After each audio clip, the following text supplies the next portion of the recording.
The day my sister, Eva, called to tell me she was getting married, I genuinely felt like my heart would burst with joy. "Reina, he proposed," she squealed over the phone, her voice vibrating with happiness. "And despite everything, our differences, our disagreements over the years, I meant it when I said, I'm so happy for you, Eva. Truly." I remember looking over at my daughter Lily, who was sitting at the kitchen island, dunking a cookie into her tea while doing homework. "Aunt Eva's getting married," I told her with a grin. Her eyes lit up immediately. "Do I get to be a bridesmaid?" she asked, nearly dropping her cookie in excitement. I laughed. "Maybe. We'll find out." Lily was 16. Sweet, intelligent, kind to her bones. She had that quiet confidence some kids only dream of having at her age. And she adored Eva. In her mind, Eva wasn't just her aunt. She was like a glamorous older sister. They had movie nights, late-night phone calls, even matching bracelets. So, in Lily's heart, being a part of Eva's wedding wasn't just a wish. It felt like something certain. A few days later, Eva invited me over for lunch to talk about the wedding plans. I showed up with a little bottle of champagne and a heart full of excitement. We laughed, we planned. She showed me her Pinterest board and swatches of pastel-colored bridesmaid dresses. "Everything's going to be perfect," she said, her eyes dreamy. Then she cleared her throat. "There's just one thing, Reina. I wanted to talk to you before the invites go out." "Sure," I said, sipping my tea. "I've decided I'm going to keep the guest list pretty adult. Grown-up vibes, cocktails, music, that kind of thing. So, I hope you're okay with Lily not being invited." I blinked. "Wait, you're not inviting Lily?" "It's nothing personal," she said quickly, her smile tightening. "I just think 16 is a little too young for the kind of wedding I'm envisioning." I felt my jaw clench. "But she's family. She loves you." She was so excited. "Reina," she interrupted, placing her hand over mine in a patronizing way. "I need you to respect this decision. It's my day." My stomach dropped. I couldn't find words for a moment. All I could picture was Lily's face, how her eyes would fall when I told her, how she'd try to pretend it didn't bother her. I looked Eva straight in the eyes and said calmly, "If my daughter isn't welcome, then we won't be coming." She blinked, caught off guard. "Oh, well, that's your choice." I stood up, setting my tea down. "It is." And just like that, I walked out, heart pounding, mind racing, not with rage, but with a quiet, deep ache I couldn't explain yet. But I would eventually, and so would the rest of the family. I tried to keep my composure when I got home. I didn't want Lily to see the sadness on my face the moment I walked through the door, but she could always read me like a book. "Mom, is everything okay?" she asked, setting down her headphones. I sat beside her on the couch and gently took her hand. "Sweetheart, Aunt Eva doesn't want anyone under 18 at the wedding. She said it's going to be an adult-only event." She stared at me for a moment. "Oh," she said softly. "Okay, that's fine." She smiled, but it was forced. I saw the way her fingers curled into her hoodie sleeves. I knew my daughter. That wasn't fine. That was heartbreak disguised as indifference. "You're not upset?" I asked. She shrugged. It's her wedding. She can do what she wants. But later that night, when I walked past her room, I heard her voice low and cracked as she FaceTimed her best friend. She didn't even say it to me, My own aunt. There was silence, then a broken laugh. "I thought I'd be in her pictures. I was even going to buy those silver heels we saw." I closed the door quietly and sat in the hallway, heart aching. This wasn't just about a wedding. It was about a 16-year-old girl realizing that love isn't always returned the way you give it. That sometimes the people you put on pedestals don't look back at you the same way. The next day, I called my mom to talk about it. "I'm just really hurt," I said. "Lily's crushed. I don't understand how Eva could think this was okay." My mother sighed. "Reina, it's her big day. Don't make a scene over this." "I'm not making a scene," I said, trying to keep my voice steady. "I just think." "She's trying to have a sophisticated, grown-up wedding," she interrupted. "You should support her, not make her feel guilty." Support her? I was expected to clap from the sidelines while my daughter was tossed aside like she didn't matter? I tried my brother next. Same reaction. Come on, Raina. It's just one day. Lily will survive. But that was the problem.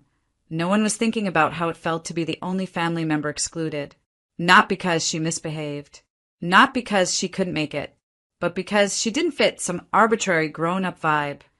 I wasn't asking for much. Just a little compassion. But instead, I became the difficult one. The one who was overreacting and making it about herself. I even got a text from one of my aunts. You always have to stir the pot. Can't you let Eva enjoy her moment? Meanwhile, Lily became quiet. She stayed off social media. Stopped FaceTiming Eva. She didn't say much, but her energy had shifted. She began to shrink into herself like a flower wilting away from the sun. That's when I knew this wasn't just about a party. It was a message, intentional or not, that my daughter wasn't enough. Not cool enough. Not grown enough. Not valued. And that was something I couldn't ignore. They may have turned a blind eye, but I was wide awake. The wedding day came like a storm we saw brewing from miles away, but still weren't prepared for. Lily and I stayed home. Just the two of us, curled up on the couch with a bowl of popcorn and a movie neither of us paid attention to. Outside, it was just another sunny Saturday. But inside our little house, there was a weight in the air, like something sacred had been broken. The silence between us said more than words ever could. Then the notification started. My phone buzzed every few minutes with tagged photos, family group chats, and endless updates. Eva in her sparkling white dress, my mom in a seafoam green gown, my brother with his arms around his wife. Hashtag Evie ever after. Hashtag family forever. The irony hit me like a punch. Do you want to see them? I asked Lily gently. She didn't answer, just shook her head and tucked her knees tighter to her chest. She'd barely touched her popcorn. I glanced at the screen again. Photo after photo of my family laughing, toasting, dancing under fairy lights. A whole universe that Lily and I had been quietly cut out of. One photo made me stop cold. It was of all the nieces and nephews gathered together, holding sparklers with the caption, "The next generation!" All except Lily.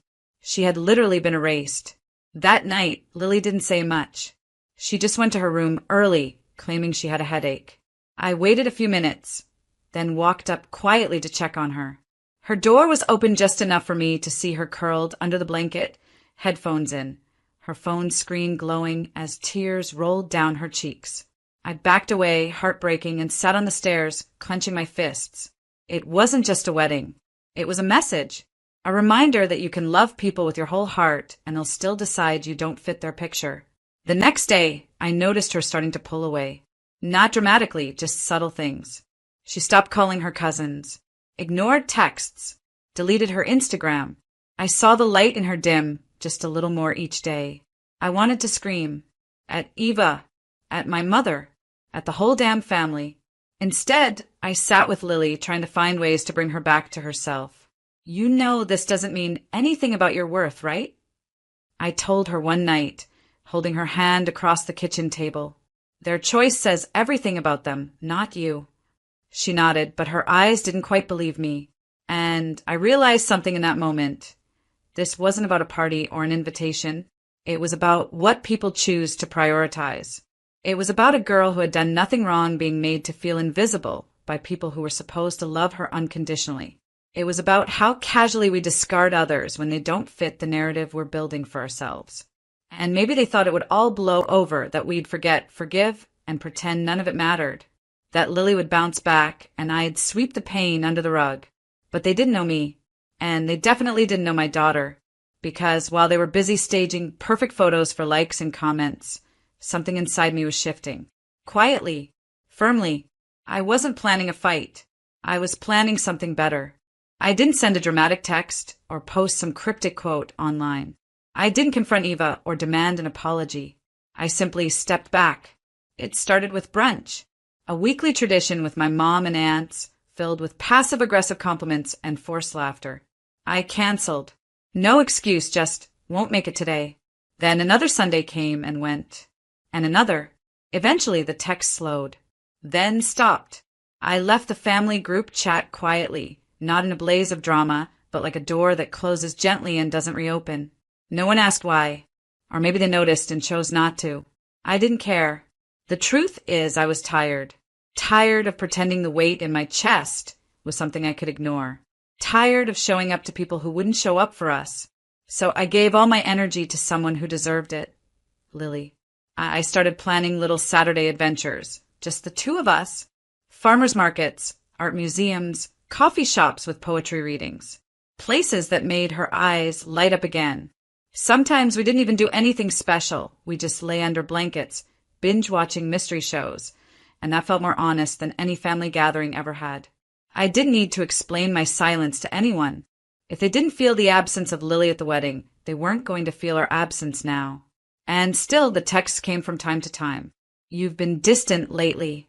Eva asked about you. You and Lily should come by. It wasn't personal, but it was personal. Maybe not to them, but definitely to my daughter. And that made it personal to me. I responded with polite but firm boundaries. No blame, no bitterness, just space. They'd made a choice. And now, so had I. What they didn't realize was that I wasn't waiting for an apology. I wasn't hoping to be welcomed back. I was building a new reality where Lily and I weren't afterthoughts. I was reclaiming my peace. And in that silence, I found something powerful. Clarity. And maybe a little spark of something else. Something I'd been quietly planning. Something they never saw coming. Christmas was always Eva's thing. The big tree. The carefully curated matching pajamas. The themed dinner menus and choreographed photo ops. Every year, she transformed her house into a holiday movie set. And every year, the entire family dutifully showed up to play their parts. Except this year, I didn't. When Eva sent out the group message, Christmas dinner at ours. Same time, same sparkle. Can't wait to see everyone.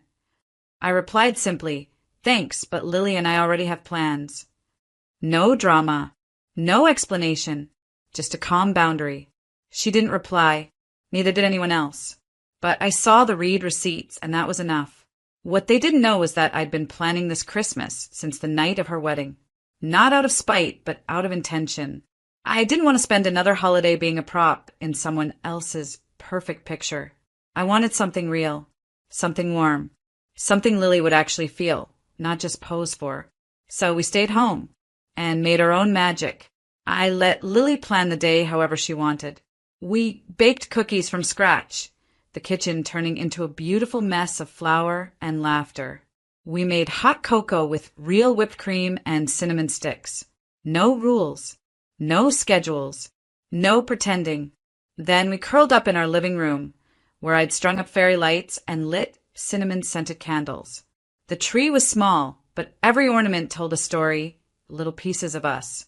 Not matching, not perfect, but ours. Do you miss being there? I asked her softly as we sat beneath the lights, gifts still unopened under the tree. She shook her head, her eyes calm. Not even a little. And I believed her, but I still had one surprise left. While Lily played music and danced around in her socks, I brought out a box I'd been keeping hidden in my closet for weeks. Inside was a simple hardcover scrapbook. I handed it to her, and she flipped it open with a puzzled smile. The first page was a picture of us from last Christmas, laughing with cookie dough on our noses. The next pages were filled with photos of our adventures over the past year. Quiet breakfasts, weekend art walks, silly selfies in mismatched pajamas. And on the final page, there was a note. You are not too young. You're not too small. You are not someone to be left out. You are everything. And no party, no photo, no event will ever define your worth. I see you. I love you. Always. She didn't cry. She just hugged me hard and whispered, "This is the best Christmas I've ever had." And that's when I knew we weren't missing out on anything. They were. Because while Eva was toasting with her crystal glasses and snapping another perfect photo, I was here in the glow of something real. And just when I thought the day couldn't get better, the text started rolling in. You're really not coming? You sure Lily doesn't want to open gifts with her cousins? Even Eva messaged, it's not the same without you. I smiled at my phone and placed it face down on the table. Because this year, we didn't need to be anywhere we weren't wanted before. And next year? Well, they'd remember the silence. because it wasn't absence. It was presence louder than any words. I hadn't planned on sharing any photos. Honestly, it wasn't about showing off or proving a point. But sometimes the most beautiful moments demand to be witnessed. Our little Christmas gathering had grown into something more than just a quiet day with Lily. I'd reached out to a few people, ones who, like us, had often been left out or overlooked by the louder voices in the family. My cousin Mina, whose kids never got much attention because they weren't picture perfect. Uncle Raj, who had long since stopped coming to family events after Eva started treating him like furniture. Even sweet Aunt Dolly, who always brought gifts but never got one in return. They all came, shy at first, unsure why they'd been invited. I smiled as I welcomed each of them at the door. Because you matter, and you deserve a Christmas where that's felt. We filled my small home with laughter, warmth, and dishes brought from each person's kitchen. Nothing matched. Nothing was coordinated. But everything was real. Lily was glowing, surrounded by other kids who weren't judged or silenced. They played board games on the living room floor, decorated cookies with messy joy, and sang songs that didn't need auto-tune or applause. At one point, Aunt Dolly leaned in and whispered, This is what it used to feel like long ago, before all the performance. I snapped a photo then, her smile, the crinkles around her eyes, the plate of cookies in her lap, and posted it on my private social media with a caption that simply read, A different kind of Christmas, the kind that feels like home. I didn't tag anyone, didn't mention Eva, didn't need to, but you know how families are. The pictures began to ripple through the grapevine. People started sharing them, commenting things like, wish we were there, and looks like you all had so much fun. I saw screenshots floating into the family group chat I'd left. Apparently the contrast was striking. Their matching pajamas and picture-perfect backdrop looked sterile next to our chaos-filled, heartwarming evening. Eva's photos had the polish. Mine had the soul. And slowly the silence broke. I got a text from a cousin I hadn't spoken to in years. You reminded me what holidays are supposed to be. Mind if we join next year? Another message from someone I barely knew but had seen at family weddings. I always felt like I didn't belong. Your post made me cry. Thank you for that. Even my own brother, who had been Eva's little shadow most of his life, messaged, Your dinner looked amazing. Eva was kind of tense all evening. I think she noticed. Oh, I was sure she did. Because for once, the spotlight wasn't on her carefully curated life. It was on the people she forgot. The ones she never thought were worthy of inclusion. And all I had done was open my door to them. I didn't need revenge. I didn't need to shout or shame or confront. I just needed to create space for the people who had been quietly aching. And let the photos speak for themselves. It didn't take long for the storm to hit. 2 days after Christmas, Eva called me. Not texted, called.